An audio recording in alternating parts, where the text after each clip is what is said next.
में भी छह मुख्यमंत्री। नमस्कार। आपके गांव के इस प्रांगण में रउआ सबसे मिले के अवसर मिलल बा, अपन बात रखे के अवसर मिलल बा, एकरा खातिर बहुत बहुत धन्यवाद। देखिए, हमार नाम है प्रशांत किशोर आ हम नेता ना हैं, हम विधायक ना हैं, मंत्री ना हैं, मुखिया सरपंच ना हैं। बिल्कुल साधारण परिवार के लड़के आपसे वोट मांगने नहीं आए हैं, पैदल चल रहे हैं।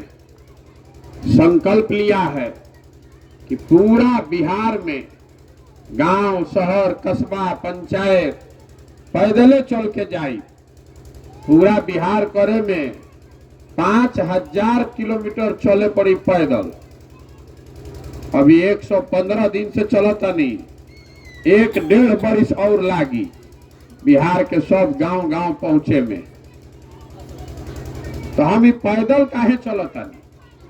हमारा पैदल चले से राउर गरीबी तो ना दूर होई, हमारा पैदल चले से सड़क ना बनी, नली गली ना बनी, हमारा पैदल चले से भ्रष्टाचार ना खत्म होई, लइकन के पढ़े के व्यवस्था ना होई, हमारा पैदल चले से अस्पताल ना बनी, लइकन के रोजगार ना मिली। तो हम पैदल काहे चलतनी? पैदल ऐसे चलतनी कि जिस राज्य में हम अरवा सब रहतनी जा, बिहार में आज से 50 वर्ष पहले भी देश का सबसे गरीब और पिछड़ा राज्य बिहार था। आज 50 वर्ष के बाद लड़का जो रहे वो जवान हो गई, जवान आदमी बुढ़ा गई, कितना आदमी के जिंदगी बीत गई, लेकिन आज भी देश का सबसे गरीब, सबसे पिछड़ा, सबसे ज्यादा अशिक्षित, भूखमरी और बेरोजगारी वाला राज्य बिहारे है। ये सुधरते नहीं थे। रउआ हर बार वोट देता नहीं। आज पहले हमने के बहुत वर्ष तक कांग्रेस के वोट देनी जा, फिर लालू जी के वोट दिया 15 वर्ष, 17 साल से नीतीश कुमार के हमने के मुख्यमंत्री बनैले बानी जा, दिल्ली में मोदी जी के भी बैठा के देख लेनी जा। बिहार के दुर्दशा बाकी सुधरते नहीं के। एजा आदमी के आज से 50 वर्ष पहले भी पढ़े के व्यवस्था ना रहे, आजो नहीं के। पहलहू अस्पताल ना रहे, आजो नहीं के। पहलहू आदमी 2 किलो अनाज खाती मांगत रहन भीख, आजो मांगत रहन 2 किलो अनाज खाती भूख। तो आखिर सुधरत काहे नहीं? ई देखे चलल बानी, समझे खाती, अरवा के बतावे भी चलल बानी कि राउरी दशा काहे बा। देखिए, हमने के खिस्सा कहानी में सुनत रही जा, पुराना जमाना में जे राजा होत रहे वो रात में भेष बदल के निकलत रहे प्रजा से मिले खाती, जाने खाती कि प्रजा के का कष्ट बा, का तकलीफ बा। आज अब जो रउआ जेकरा के नेता बनावत तनी, राजा बनावत तनी बटन दबा के, रात के बात तो छोड़ दी, वो दिनों में राउर हाल चाल लेवे नहीं खे आवत। एक बार रउआ वोट दे देनी, अब हेलीकॉप्टर पर गई, अब अगला बार आई अगले चुनाव में वोट लेवे। ये दुर्दशा बाई जाके ऐसे पैदल चलतानी। आके आंख से कम देखी तो कि राउर गांव के दशा का बा। राउर लड़का जो ना स्कूल में पढ़ता रोजा पढ़ाई होता कि नहीं के हो, जो ना खेत में रोजा काम करता नहीं हो, पानी पहुंचता कि नहीं के पहुंचल, कोई देखत देखता के वाला बा। ऐसे पैदल चलल बानी। हम आज चलल बानी तो हमारा पता चलता कि रुआ का तकलीफ बा। ए तकलीफ से बाहर निकले के रास्ता भी बनावल जाए, एक उपाय बनावता नहीं। लेकिन रउआ तो एजे रहता नहीं, रउआ तो सब अपन तकलीफ मालूम बा, कितना गरीबी में रउआ रहता नहीं, कितना कष्ट बा। तो रउआ एकरा के काहे नहीं कि सुधारत, इहो बतावे चलल बानी। देखी, 5 वर्ष हमनी के बैठ के बतियावत नहीं जा, एजा बिहार में कितना भ्रष्टाचार बा। सड़क नहीं खे, नाली नहीं खे, गली नहीं खे, अनाज नहीं खे, राशन कार्ड नहीं खे, कौन लड़कन के पढ़े के व्यवस्था नहीं खे, रोजगार नहीं खे, कौनो काम बिना घूस देले होत नहीं खे। लेकिन जहिया वोट होता, जहिया राउर दिन आवता राजा बनावे के, वो दिन सब बात रउआ भुला जाता नहीं। वोट के दिन तो बिहार में आदमी के चारे गो बात याद बा। पहला बात, हमार जात का बा, आ के हमारा जात के खड़ा बा, चलो ओकरा के वोट दियाई। जे जात से बच जाता ओकरा के भारत पाकिस्तान हिंदू मुसलमान करके ओकरा से वोट लियाता। सब हिंदू एक हो जा मुसलमान के सबक सिखावे के बा, तो सब हिंदू एक होके वोट दे दिल। जे दोनों से बच जाता तो कहता कि भैया कुछो होके न, लालू जी के राज ना लौटे के चाहिए, बड़ा अपराध रहे। तो लालू जी के डर से जौन विधायक रुआ के 5 वर्ष काम ना कैलस, जरा के रुआ गरियावता नहीं ओकरे के जाके फिर वोट देता नहीं कि भाई कुछो हो लालू के ना दे। अब चौथा हमने के मुसलमान भाई लोग बाड़न जा, ये लोग कहता ये भैया भाजपा के ना दे सकी, भाजपा तो मुसलमान विरोधी पार्टी बा। तो बिहार में बचल के, बिहार में तो भैया दुइये गो दल बा, एगो मोदी जी के भाजपा और दूसरा लालू जी के ललटेन। नीतीश कुमार बेचारे के तो दले नहीं के बचल, ये कभी ललटेन पकड़ के लटकल बाड़न आ कभी देखता नहीं कि फूल पर बैठ के पौड़ता, तो बुझाते नहीं कि रहियन के नहीं। अरे भाई जेने रह के बैक करे रहो, जेने से जनता वोट देती है तो उलट के दूसरा ओर चल जाता। तो मुसलमान लोग कह रहा है कि भैया जाए दी जी या चाहे मरी, भाजपा के दे ना सकी तो ही ललटेने ने लौटता, इनके के वोट दिया। ईमानदारी से बोली, ये 4 चीज पर ना वोट दिया था भैया, दिया था कि ना। अभी रवा के माइकवा देव तरवा कह कि हमारे के अनाज नहीं के मिलत, हमार नली नहीं के, हमार गली नहीं के, हमार लड़का के पढ़े के व्यवस्था नहीं के, तो 5 वर्ष रवा बतियावता नहीं। आ जहिया वोटवा देखबे के होता ये सब भुला जाता। 5 वर्ष रवा बैठ के गरियाई नहीं कि हमार महंगाई इतना बा, सिलेंडर के दाम 1250 लागता, 500 के दाम के डीएपी के दाम 1600 हो गई।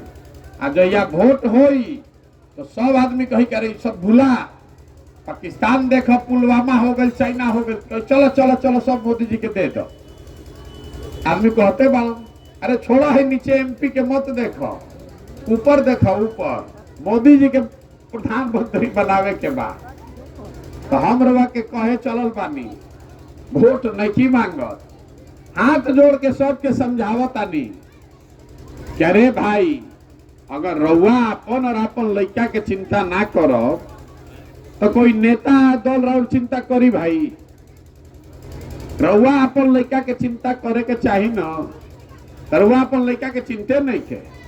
हम पैदल चलत नहीं तो 100 गो लड़का दौड़त सन आगे आगे, 50 गो लड़कन के शरीर पर तो कपड़ा नहीं के, राउर लड़का आधा पेट खा के सुतता, वो पढ़े जाता तो पढ़ाई नहीं के हो, पिलुआ वाला खिचड़ी खाता। और रउआ ओकर चिंते नहीं के, रउआ तो कभी जात में जुड़ाइल बानी, कभी धर्म में जुड़ाइल बानी, तो कैसे सुधरी रउआ हमरा के बता दी। आदमी कहता कि प्रशांत किशोर आइल बाड़न, बड़ा होशियार आदमी बाड़न, ई ठीक करी हन। ए भैया रउआ आगे चली, रउआ संगे चलल जाई, आपके पीछे हम लोग सब लोग हैं। हमरा के आदमी कहता तो हम रुआ कहता नहीं कि हमारा साथ ना चाहिए रे भाई।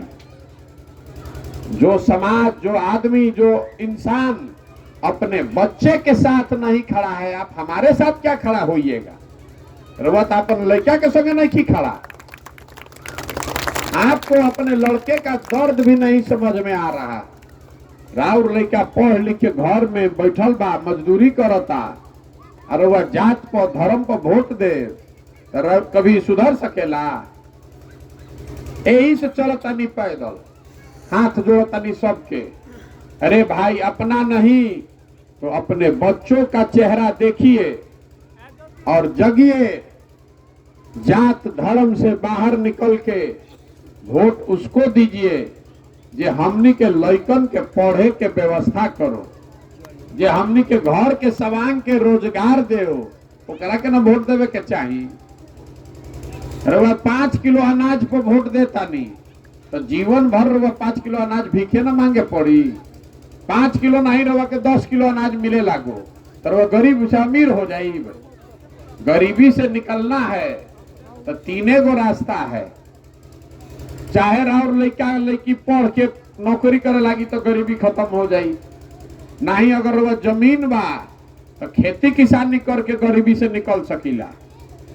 आ दोनों नहीं खे तो रोजी रोजगार फैक्ट्री अगर लाग जाओ तो उसे रवा गरीबी खत्म हुई। तो रवा लड़का रहो पढ़त बाना, खेत जमीन रवा बिजुन बाना, आ कोनो फैक्ट्री रोजगार बाना, तो रवा गरीबी से निकलब कैसे? हमरा कहीं बता दी। आजो ना निकलब, 50 वर्ष के बादो ना निकलब। यह बात बतावे चलल बा कि संकल्प ली ही अगर सुधारना है। आदमी कहता कि भैया रउआ सुधारी, हम काहे सुधारी भाई? हमार लड़का तो देश के सबसे बढ़िया स्कूल में पढ़ता, हमारा अपन लड़का के चिंता बा ना भाई। तो रउआ ना अपन लड़का के चिंता होके के चाही, रउआ अपन लड़का के चिंता होके के चाही कि ना होके के चाही? आदमी पूछता नहीं काहे वोट देले रह? ए भैया गौवा वाला सब देते रहे तो हमू दे देनी। अरे राउर लड़का खैला बिना सुतता, वोट दे तानी बिना सबे देते रहे गांव वाला, तो वो दे दे। सब गांव के आदमी जाके कुआं में गिरी तो वो गिर जाई। और अगर गिरिएगा तो इसी गरीबी में आपका जिंदगी बीतेगा, कोई नहीं सुधार पाएगा। याद करके रखी, हम नेता ना है कि आके बढ़िया बढ़िया बात बोलो। रवा के मिठाई खियावे नहीं की आई, झूठ बोले नहीं की आई, कड़वा बात बतावे आइल बानी। नहीं सुधरिएगा तो आपके बच्चों का भी जिंदगी इतने ही गरीबी और बदहाली में बीतेगा। जब राउर लड़का राउर लड़की पढ़ते नहीं थे तो मजदूर ना बनी तो कलेक्टर बनी।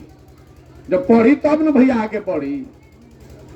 अभी कहत रहन हमार बाबा के, हमार बाबा मजदूर रहन, किसान ना रहन, मजदूर रहन, बैलगाड़ी चलावत रहन। तब बाबूजी के मजदूरी करके पढ़ैलन तो बाबूजी हमार डॉक्टर भइलन। अब बाबूजी हमार पढ़ैले बड़न तब न हम खड़ा होके बोलतानी। जब राउर लड़का पढ़ते नहीं थे तो सुधरी कैसे रे भाई?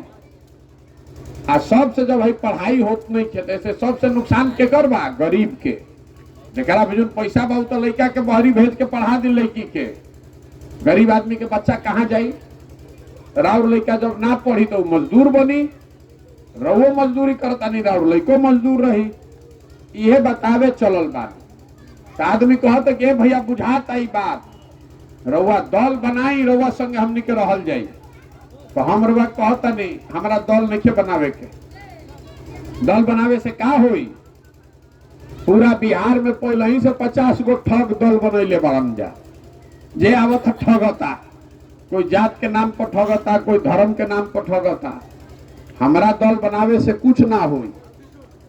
अगर बिहार में विकल्प चाहिए, स्थिति सुधारे के बाद, तो गांधी जी जो रास्ता दिखैलन ऊपर चले पड़ी। गांधी जी देश के आजाद कैसे करैलन? अकेले गांधी जी देश के आजाद करा देतन?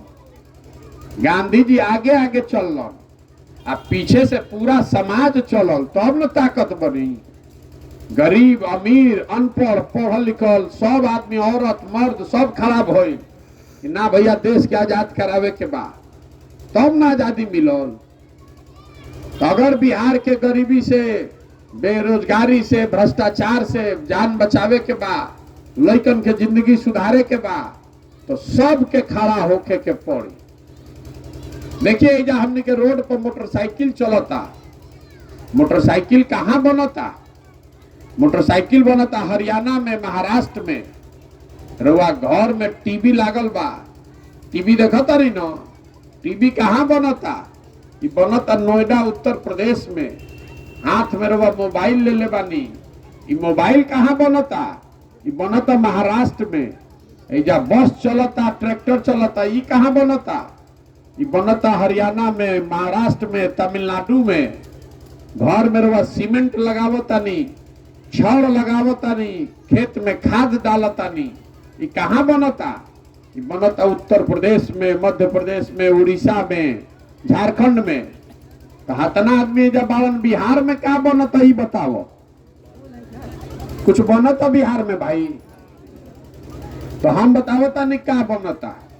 हमनी के कुल आदमी मिल के बिहार में मजदूर बनावता नहीं जा। लड़का पैदा करो आ पेट काट काट के लड़का के हमनी के खिया पिया के जवान को देनी जा। 20 बरिस 22 बरिस के हो गई तो पीठ पर झोला लेके ट्रेन में बस में ढेर बकरी के तरह आदमी लदा के जाता रह। 10,000 12,000 रुपया खाती अपना जवानी अपना हाड़ गला रहा है। छोटा छोटा कमरा में रहता है, 14 घंटा 15 घंटा काम करता, 15,000 रुपया खाती। काहे कि 6,000 रुपया घरे भेजी तो बाल बच्चा खाना खाई। और रउआ ही जबानी राउर आंखें नहीं के खुलत, रउआ वोट दे देता नहीं कि गाँव वाला देते रहे तो हमू दे दे। जे करे जाते ख्यातना भी रउआ बानी जा। घर के राउर सवांग जवान सवांग जो चल गई एक बार मजदूरी करे, साल में एक बार घरे आवता। कोई छठ में आई तो 20 दिन रउआ भेंट होता, मुंह देखे के मिलता। कोई हमरा के बताई पंजाब के आदमी, गुजरात के आदमी, महाराष्ट्र के आदमी आके बिहार में मजदूरी करता नहीं खे न करत। ओइजा गरीबी नहीं खे, ओइजो गरीबी बा, ओइजो भ्रष्टाचार बा।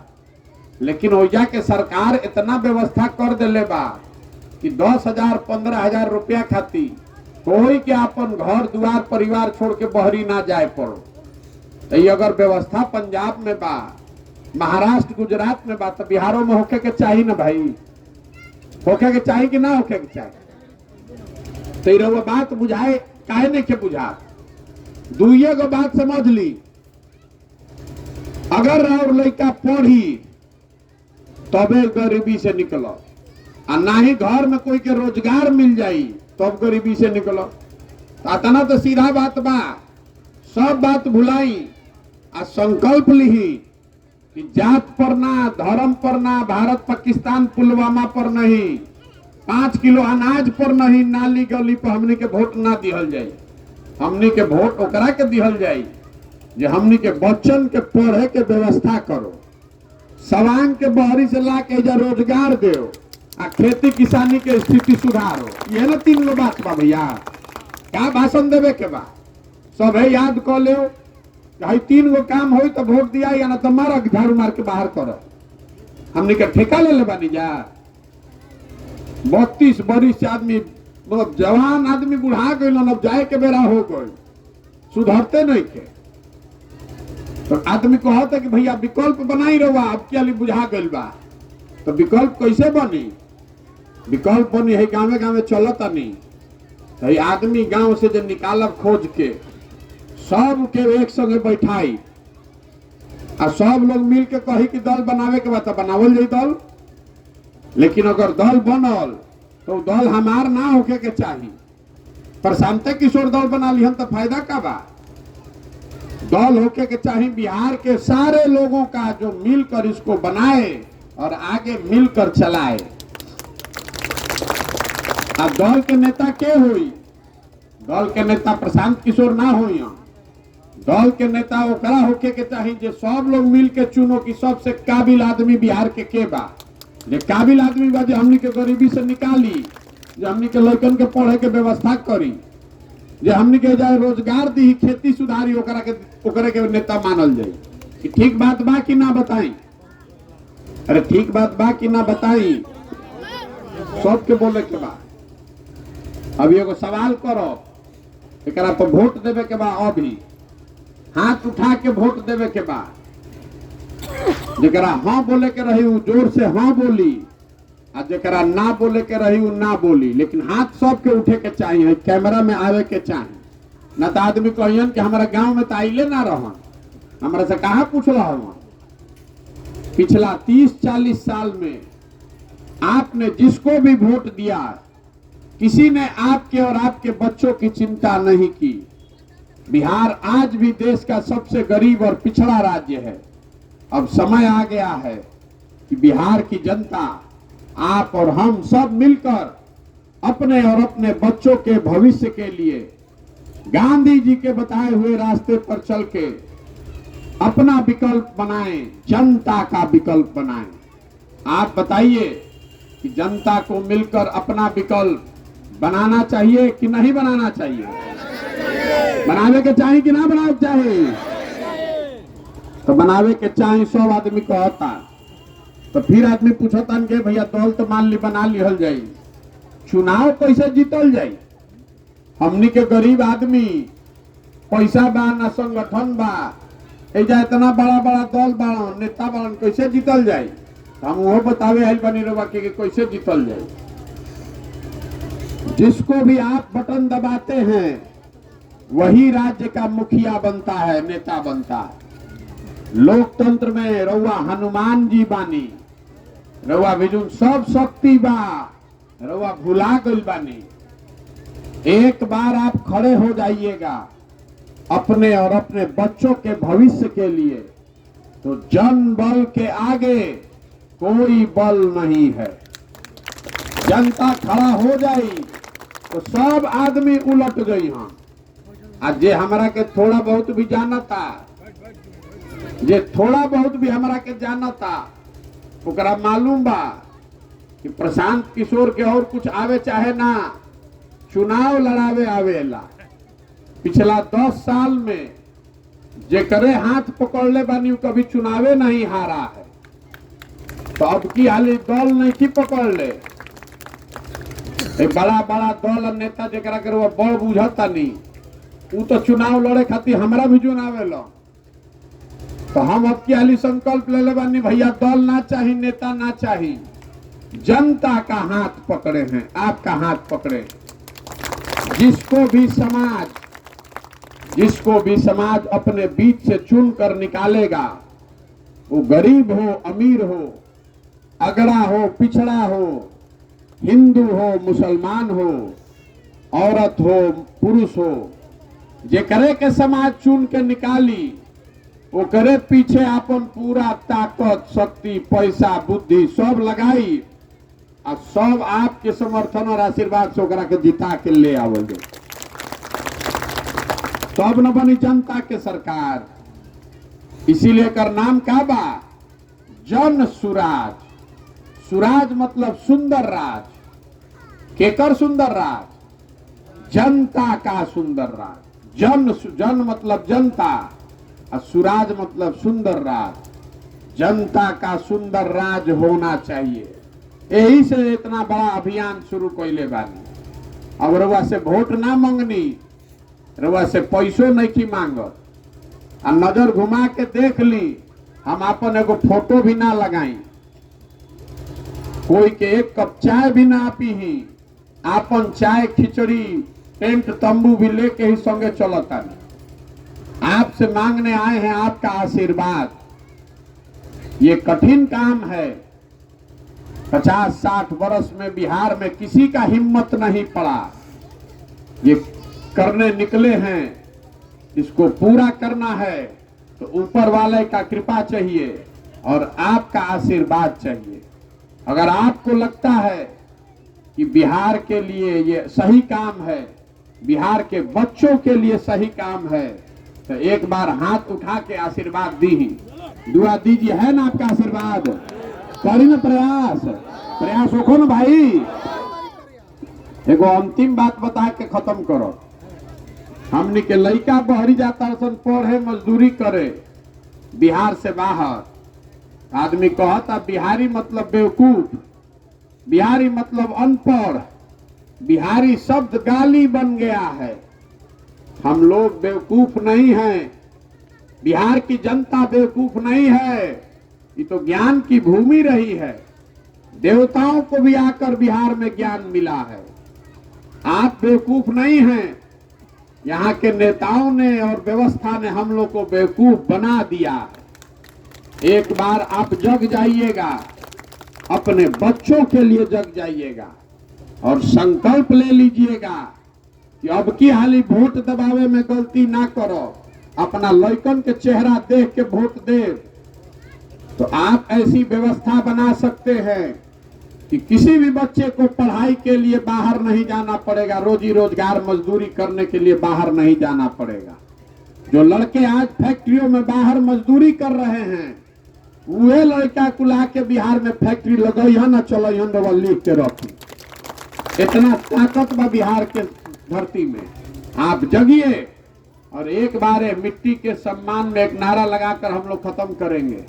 हम बोलेंगे जय बिहार, आपको बोलना है जय जय बिहार, जय बिहार, जय बिहार, जय बिहार। तो हम चलो तनी 5000 किलोमीटर